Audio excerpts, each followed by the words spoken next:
All right, guys, welcome back to the second episode of the Raw You podcast with myself, Dominic, and Matthew. Pudson. If you hear like walking around and a couple snorts here and there, I promise that's not Matt. That is Pudson walking around the office. It's take your kid to work day today, so I brought her in with me, and she's not very good at sitting still. But this is our second episode of the podcast. We just launched the first one today. Did you guys even look at how it went? I did. Yeah, so far it's been good. I haven't looked into the comments or anything yet, but everyone just was super happy about it. They were like, "This is dope. Keep doing it." Oh, sorry. Gotta remember you have a mic. This was dope. Keep doing it. There you go. Well, so we're gonna keep doing it. We're at least doing a second one now, but we're gonna maybe do a Q&A later on. But we just got back from New York. We had a little trip. That's like our decompression for 3 days, even though it wasn't much relaxing. No. We were up at 2 a.m. I think Friday, 3 a.m. I woke up at 3:30. Well, I had to be at your house. True. Because I'm closer to the 95, and I did that on purpose. No, Dom's bougie, so he's the last one to wake up, so we gotta get to his house last. I'm like literally a rock throw away from the 95 entrance. Yeah, but then we drive past our house. It's way more north. Doesn't matter. It does. No. But we all have to go to your house. I mean, we all have to get up early. True. I mean, I'm not going to argue that part. Yeah. So I was up at 3 a.m. But we had a good time. What was your guys' favorite part of the trip? I think just the whole thing. It was dope. Just getting away with all of us and just having fun. Just experiencing it, I think was... How were the hot dogs? I was honestly talking about the food. I think the best food I had was a street hot dog. You're shitting me. I'm sorry. I know the restaurants were great. So Dom loves going to really nice restaurants and experiencing food and like treating people. So he's now like, Dom's gonna brings us to catch and like nice places. And that was great too. The food was obviously better, but I was like surprised by how good the street hot dogs were. Like they were really good. The street nuts were also very good. The street nuts were fire too. Those Pretzel honey was roasted good. nuts. Pretzel was also good. Yeah. And for those who don't know, Matthew is a huge Christmas guy. Yes. Ultimate Clark Griswold. So yes, it's actually playing in my office right now. So he was very happy to see the tree and everything, but tell him about your experience going to see the tree. Yeah. It was okay. So we actually on Saturday, we split up and Chris and Courtney tried to see the tree and you guys said you couldn't get close, right? As close as, it was so packed. Were you trying to climb the physical tree or did you just want to take a picture in front of it? Because you could have done that. Okay, relax. They did. All right. So anyway, I just had a whim because we were kidless on Saturday night. Jordan and I were going to go see the tree after we went to eat, went out for ice cream. We all went back and hung out in the hotel for a little bit. And then I was like, let's go see the tree. This was like 12:30 at night. So we take an Uber down there and it's all security because the tree at Fox was somebody just tried to set it on fire. So the security was high and apparently they shut off the lights at 12 o'clock midnight. So anyway, we got there and it pretty much was just a dead tree at that point because there's no lights on. But we went and saw the Plaza Hotel, which is cool. So those of you guys that watch Home Alone, that's where that's filmed. And just walked around. So that was fun. Being spontaneous. Yeah. Living the dream. I was asleep, but. Do we want to bed at 12:30? As soon as I got back, I passed out. After the pancakes. After the pancakes. Yeah. Yeah. Do we want to tell the Tavern on the Green story? Or do we just want to leave that out? How we got into Tavern on the Green? Yeah. Fuck it, I'll say it. Hopefully there's no if hostesses listening. If you work that at we're Tavern on the feature Green call. and your name is Jen, I believe, I apologize. And if you work at the Plaza and you got fired, we also apologize. But thank you for the Prosecco. So we had reservations at Carbone on Saturday night, but 2 more people ended up coming on the trip with us. So we were like, fuck it. We got to figure out if we can just make our reservation for more people. So they said no. So I called Tavern on the Green. Actually, Sammy called Tavern on the Green first.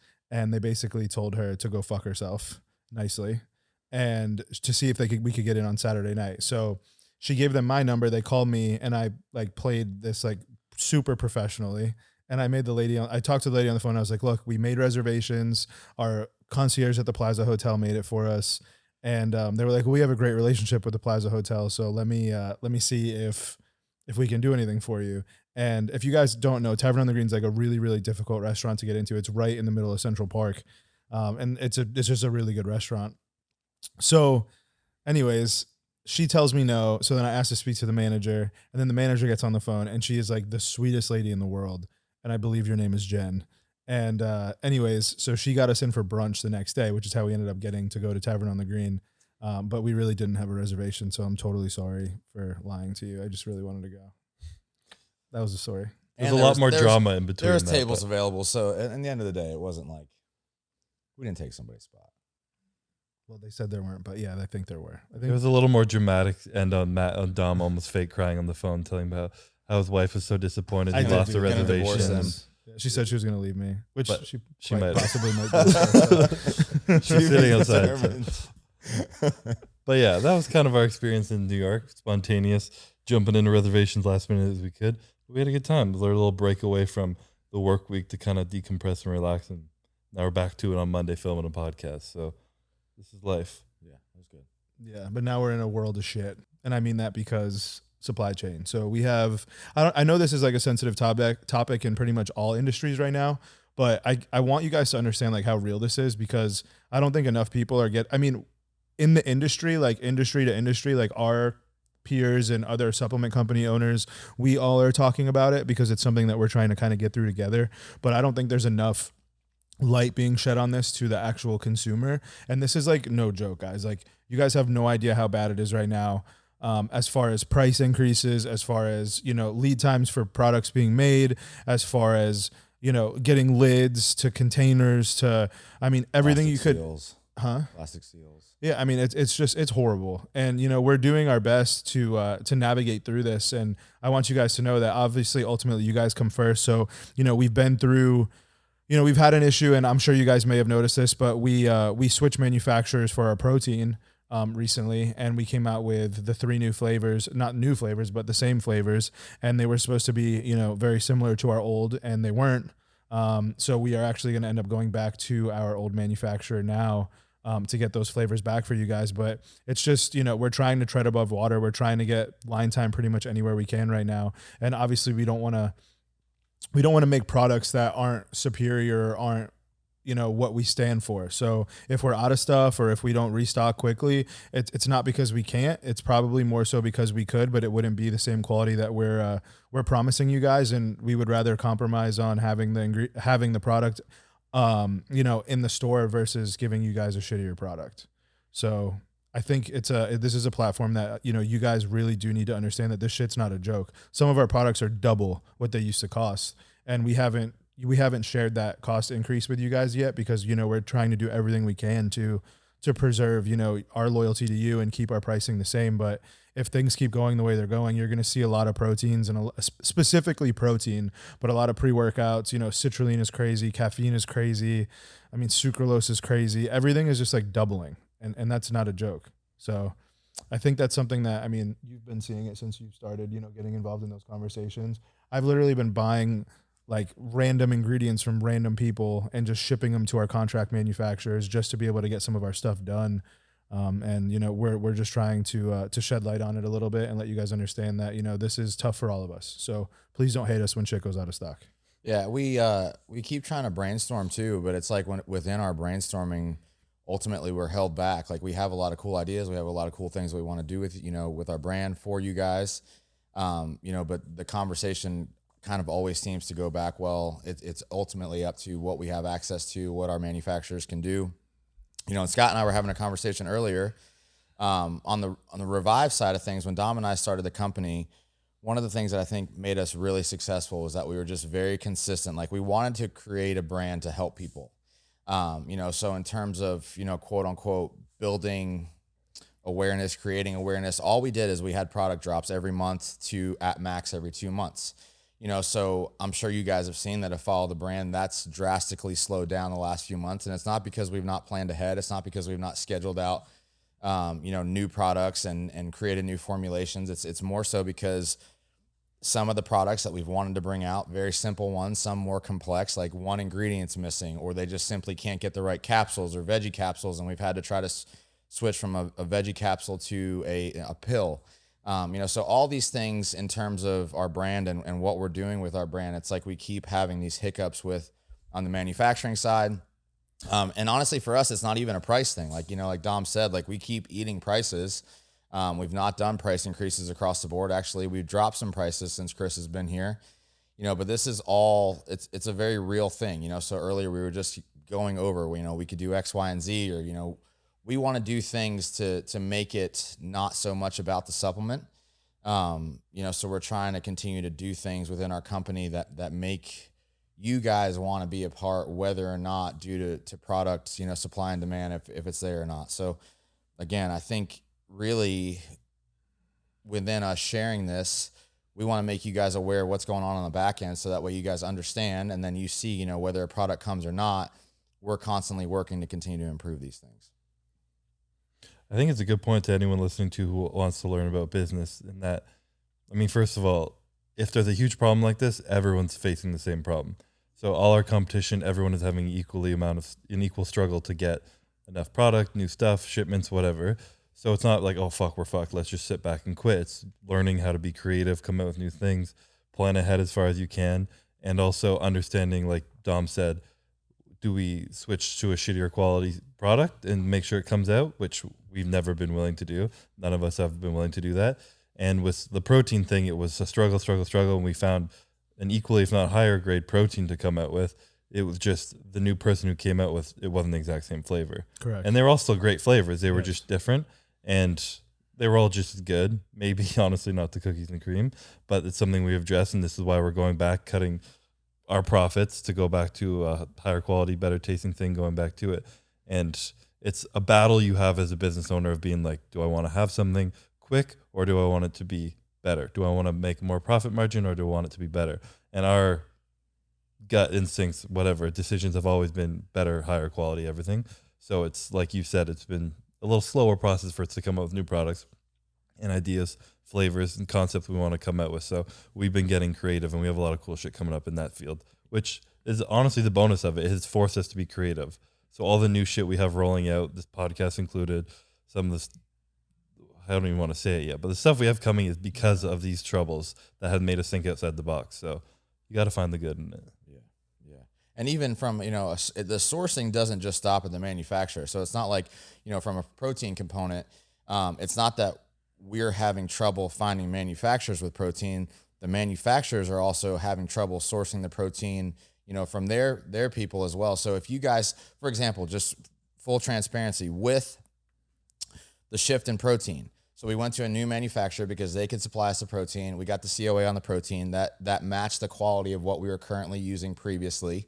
But then the flavor profile, due to that specific form of whey versus another form of whey, you can't necessarily match that 100% if it's not coming from the same source.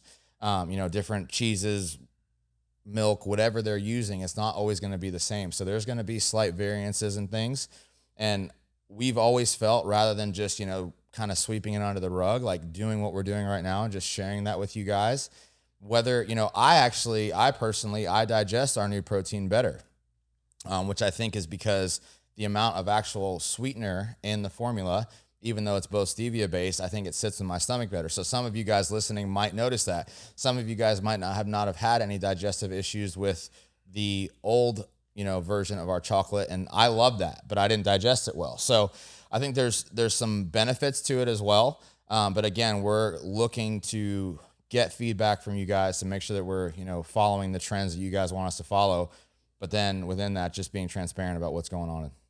Yeah, we also pick like the worst time to grow, if that makes sense. So, most brands, most brands, if they were consistently doing the same amount of, of revenue and of products, quantity per month, this would be easy for them because, you can forecast, but the way we're growing right now, like we can't even forecast what we're doing.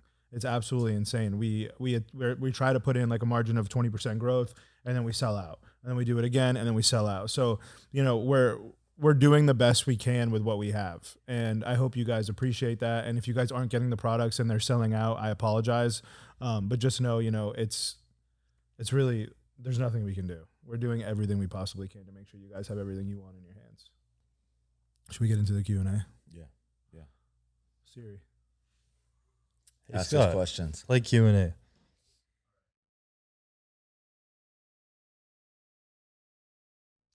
Well, I think right off the bat, something that we've been very adamant about is third-party testing.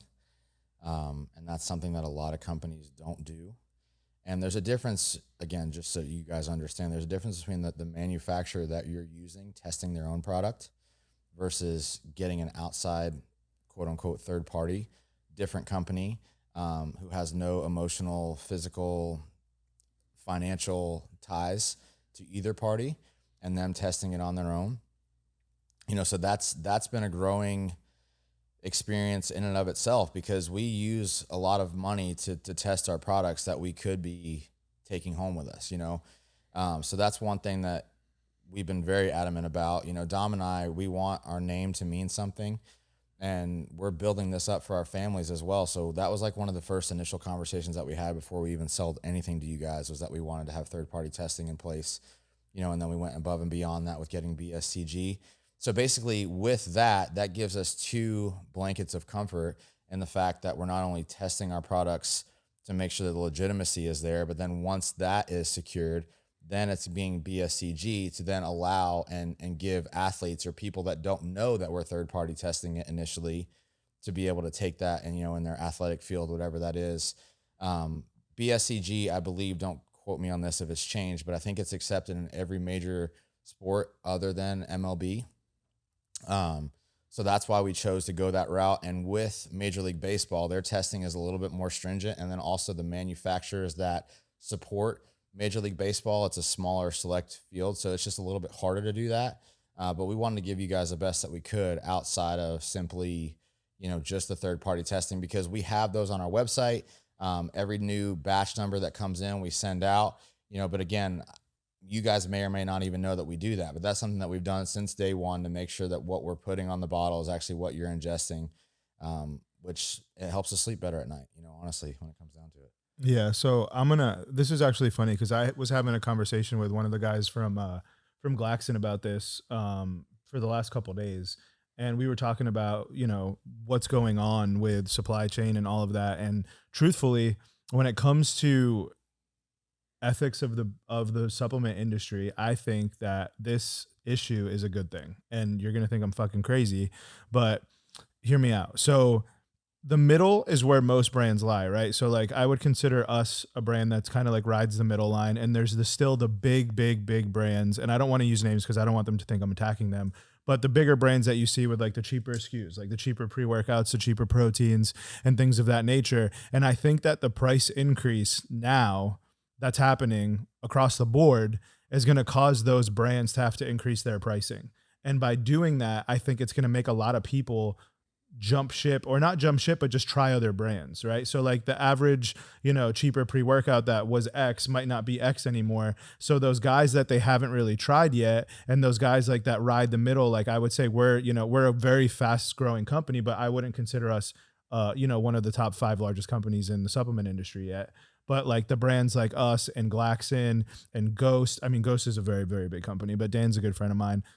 Like the brands that have the full transparency, the brands that are open label, the brands that are doing the right things, I think it's going to help us. I think it's going to give us the opportunity to take some of that business away from those bigger brands and show them, what we work so hard for. And I think once they, they try our products or, the other brands that I just mentioned's products, I think you're going to see a huge shift in getting new consumers, if that makes sense.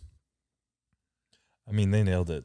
But from a more personal side, less business, like me coming in recently, every time there's been an issue, like the first thing is like, well, we got to be fully transparent about this. Yeah. And the issues being like the flavor didn't match. This is the biggest thing we've had because they take the precautions of the third-party testing no matter what. And I think there was a scare once of something, and you guys immediately had it shipped off and tested by a few people, but it was a misfire. It was a wrong call because someone had allergic reaction to something eaten earlier in the day and not that or something. but it's been, for like I'm saying, from the personal side coming in this new, and Matt started with this is a long-term goal. This isn't a short-term money term for any of us. It's something that we're all proud to be a part of and want to be around forever. And if you fuck around and you cheat, it doesn't last long. No. Quick money, quick growth through bullshit always finds the light, especially in the world of social media and the amount of like information that's out there. Shit always gets brought to the light eventually. Yeah. So, and that we're trying to create something that everything gets brought to light and it's a good thing for it. So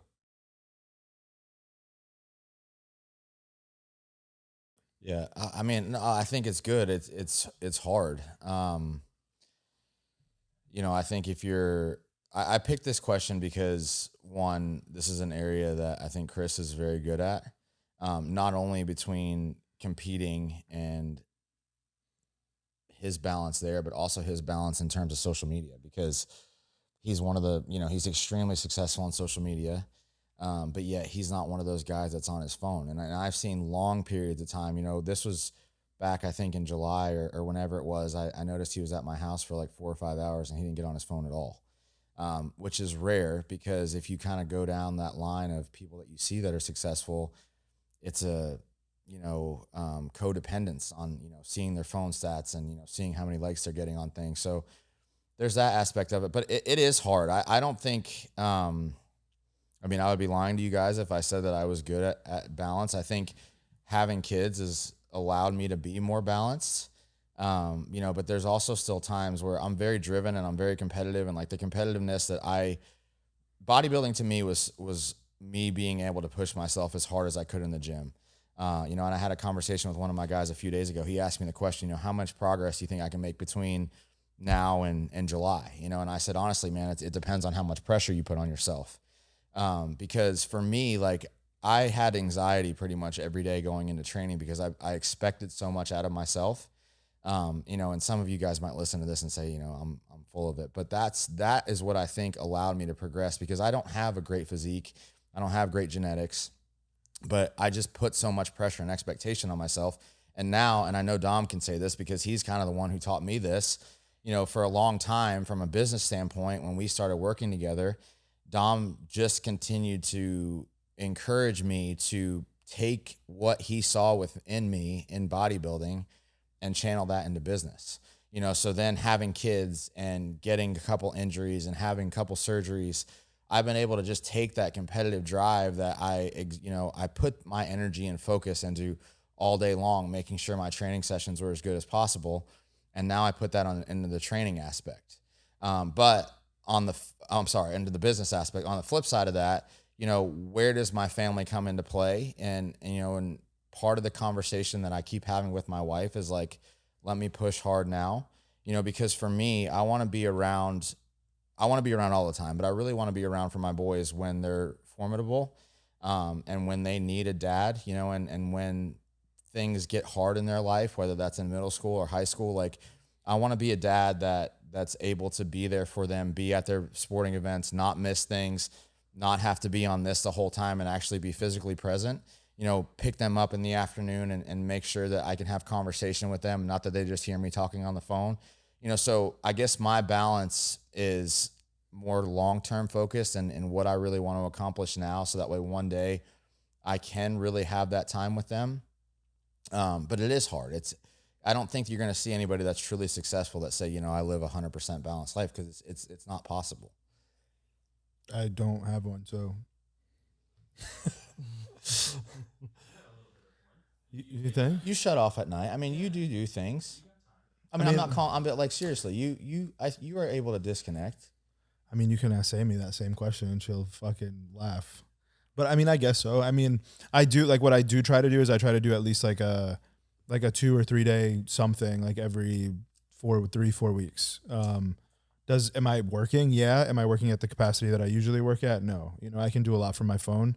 But I don't know, man. I've just always believed that, like, I expect a lot out of myself, and I just don't believe that I can do that with only working, X amount of hours a day, or I've never been like that. So I'm not the right person to ask this question. Yeah. I mean, I do work really hard to find balance where at the best that I can. And I look at it as like a dispersion of energy that you have. And when I'm competing, like in prep or like the off season right before prep, I don't have much balance at all. And I think that is required, especially at my level, to really be successful. It's like, you want to try and live balanced. It kind of comes in spurts or of 0 to 100. So I will kill myself for like 6 months a year, 4 months a year, whatever, and I have no balance. And the energy I have is all into bodybuilding. The closer I get to competing, it's like my energy is just focused on that. It's hard for me to like have conversations or really get stressed about anything else because I just don't care to get stressed about anything else except my competing. That's where my energy is.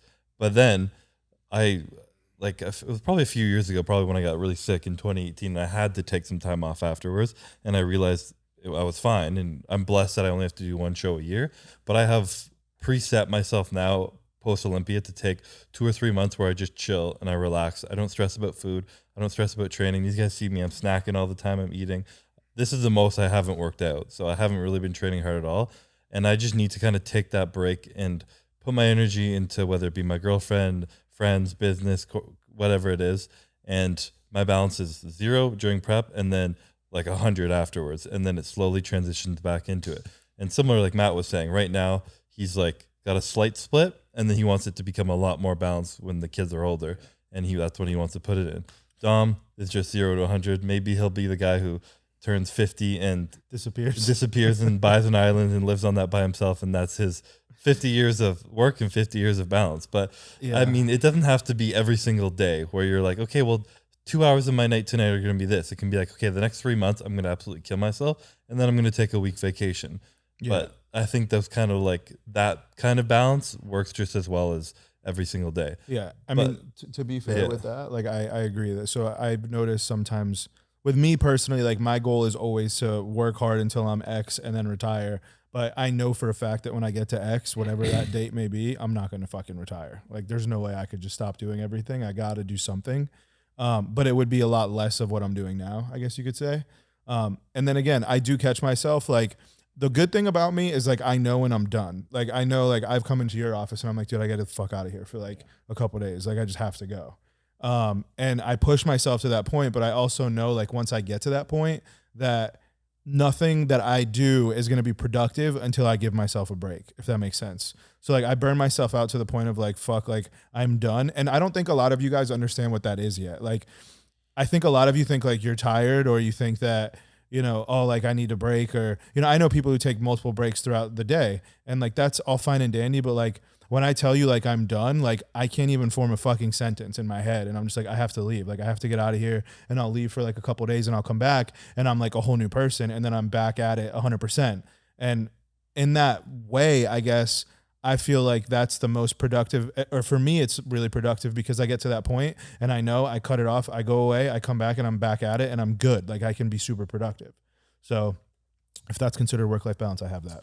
Yeah, even like in, you know, with myself right now, I know I try as hard as I can from like 3 p.m. on Saturday. That's like my shutoff point. So Saturday, my family knows that Saturday night and then Sunday they get me.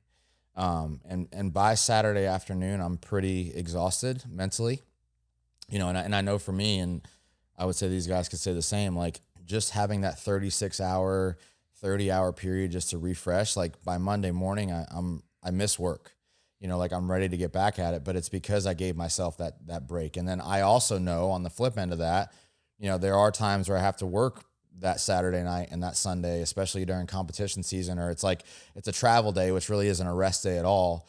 And then if you have multiple of those back to back to back, that's when I start to see that burnout, you know? So I encourage people, as well. I think that there's real value in, you know, you see these guys that say, you know, don't take a break until you've reached X goal. But yet at the same time, if your work becomes less and less and less because you're not allowing yourself a break, then really how productive are you? You know, so I've found that just that little bit of a rest period for me really resets me, and then I'm ready to go 100% again. I also think it's important to notice our standard of work is higher than a lot of people. Yeah. At least looking at you guys, I know it is. And I mean, I know myself when I'm in prep, it is too. Oh, of course. So when we're pushing ourselves, it's not just like, oh, well, we worked our 9 to 5 today. No. It's like, and people might not notice about me, but when I've done the Olympia, I don't even like working out. You see a lot of people and they're like, get back to the gym leg day, the day after, like 365 days out. I'm like, yo, fuck this. I'm like, I don't want to even think about we're lifting a weight right now. Like my knees hurt, my back's fucked. I don't even like the gym. I'd go in and talk to people, do some bicep curls and leave and be like, fuck it. I don't even like the gym. And people might be like, wow, like you have no passion, you don't love it. But like I've pushed myself to the point where I'm burnt the fuck out. Yeah. And I'm like, I don't even want to think about doing it for another few months. And that's similar to all the way we repeat it. Correct. Yeah. And it's also about prioritizing and having your purposes. Like right now, Dom's purpose is building things. People want to be part of huge things. All of ours are, but that's your only thing. Yep. Matt has a family. I have bodybuilding, and we find where to put it into that. But that might change if you want to have kids in the future or something. Yep. Maybe Dom's going to be the guy with the most balance. I don't know about that, but you never know when things change. So you got to you got to figure out what your like purpose and priorities are, and put those in line with where they need to be. Because it's easy to kind of get caught up in some bullshit. But if you want to make something big, you kind of got to say fuck you to your balance for a while. Yeah, for sure. Suffer and kill it. Yes.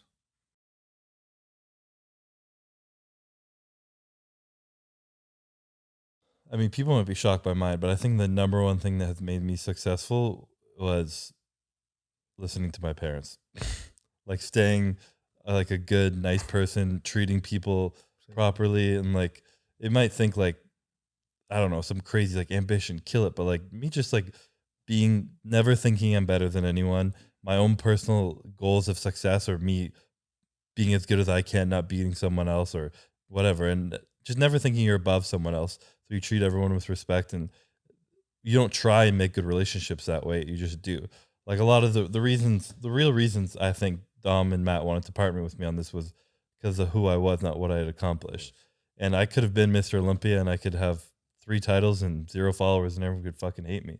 But the reason people don't, I think, is because I try not to be an asshole. I treat everyone with respect and I don't think I'm better than anyone. So it's just like that politeness I have in me that my parents instilled in me since I was a child is just part of who I am.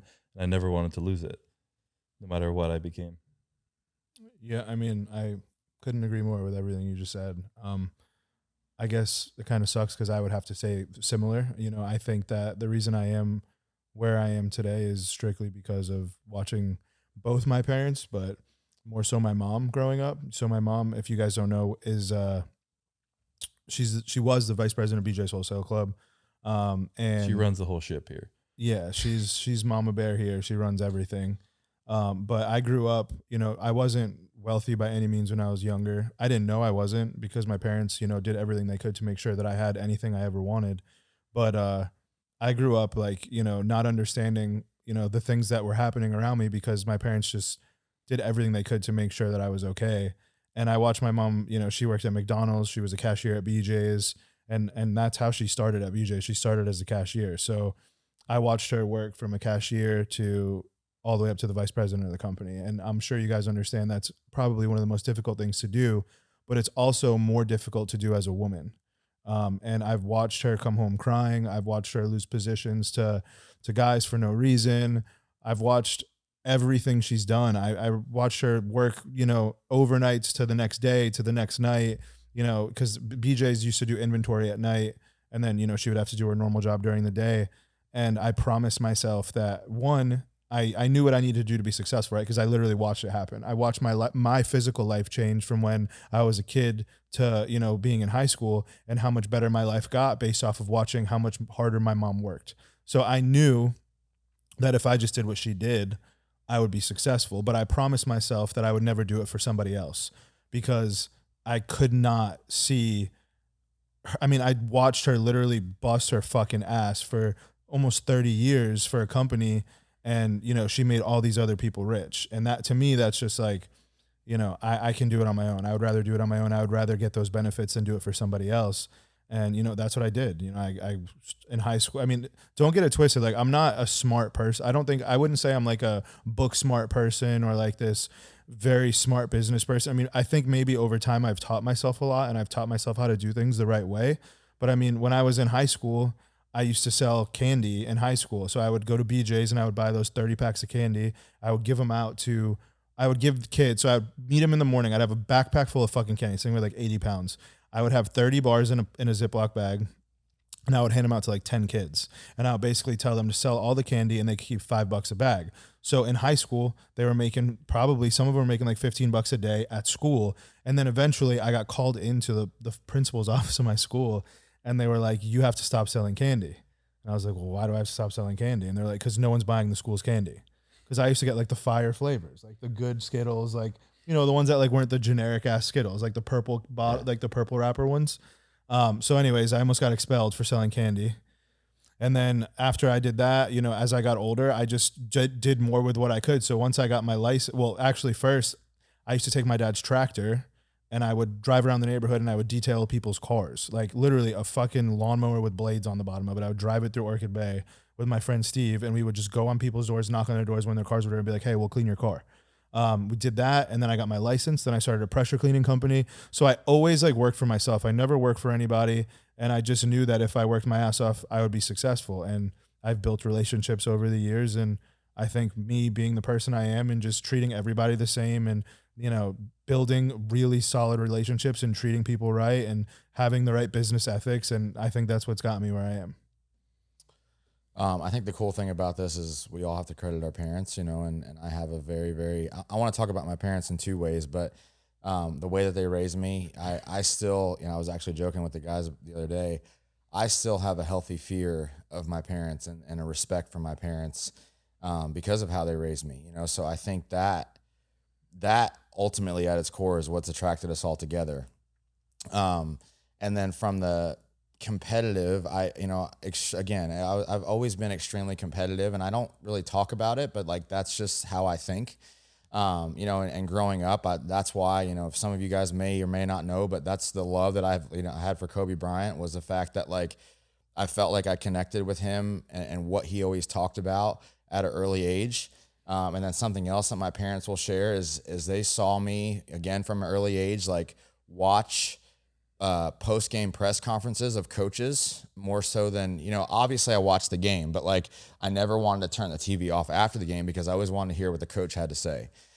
Because I felt like, you know, I wanted to become a champion, but at the same time, the way that I could do that best was from a coaching aspect. So let's take that. Let's take my upbringing. I also saw my parents struggle, you know, financially.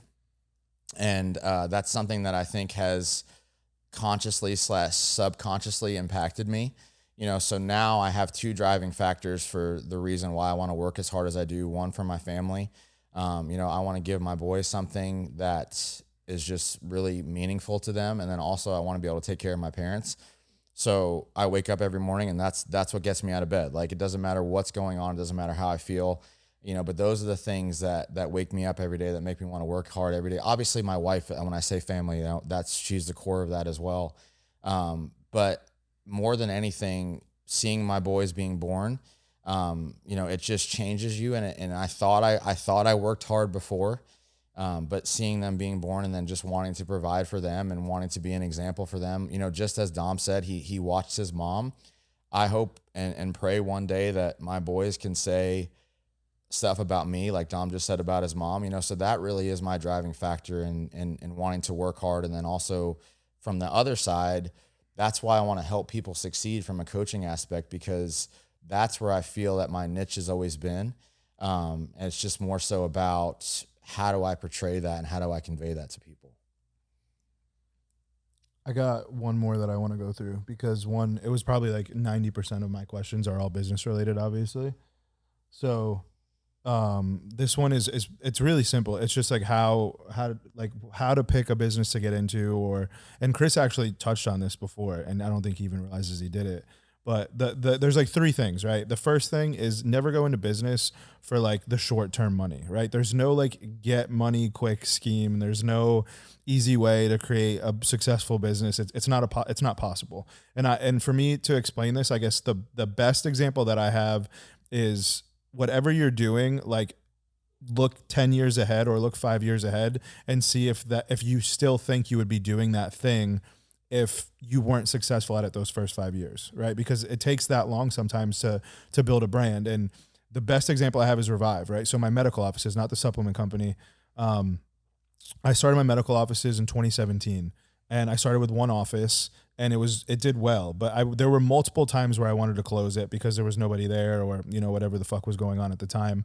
But as I got through it and as I became more and more successful, other people started reaching out to me and they're like, hey, I want to open this. I want to do this. So I franchised it. So franchising a business is probably one of the most difficult things in the world, because you're giving a lot of, I guess you could say, responsibility on somebody else, right? Because they own it. They're basically renting like your intellectual property from you for a percentage.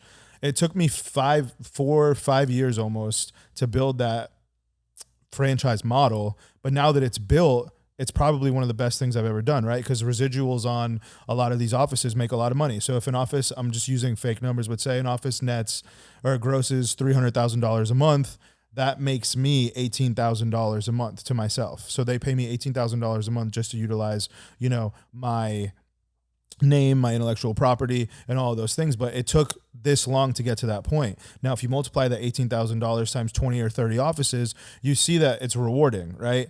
But it wasn't rewarding for the first however many years because you have to do it all. You have to make all the mistakes. You have to be the one to fuck up because they're paying to not have to fuck up. That's what they're paying you for.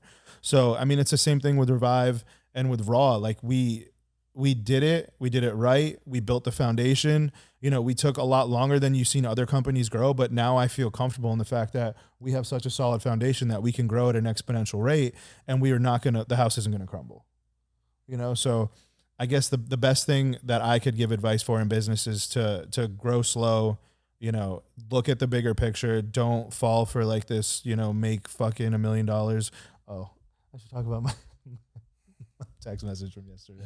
No, I'm not going to talk about it. That was $10,000 in an hour, not $1 million. Yeah. So. Well, it was 1 million in 18 hours. Oh, right. Yeah. But anyway, so that's kind of where I stand on it. And the most important thing, and this is why I saved it for last, but the most important thing in business is people.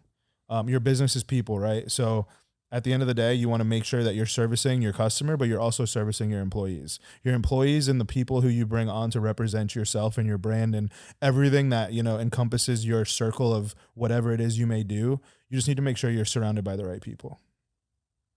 That's all I got for that. Don't surround yourself with Dom. He's an asshole. Yeah, don't pick me. Stay away from him. If you don't, we actually talked about this the other day. If you don't love it, don't do it. I think that's a huge point too. Like, there's a lot of things we could be doing to make money, but we're not passionate about it. So ultimately, it's just going to die off because it's not getting us out of bed. When you said it, that made me think of social media.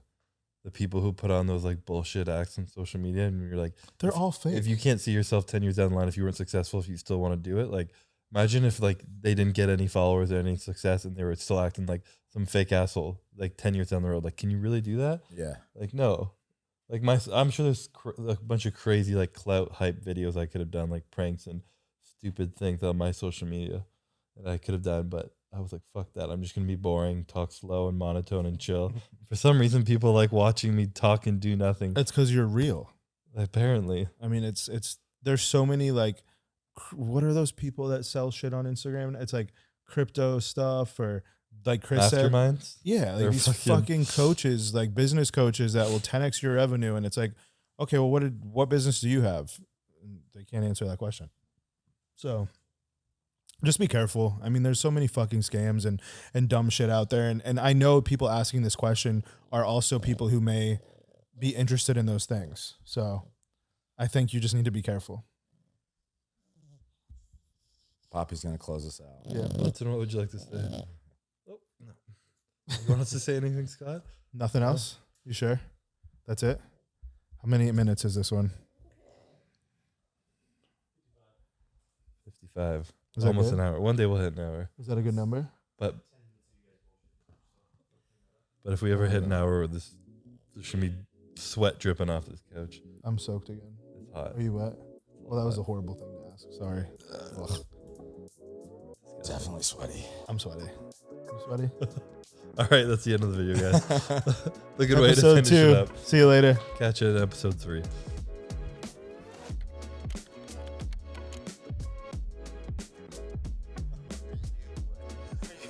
Are you wet? Oh, that was a terrible thing to say.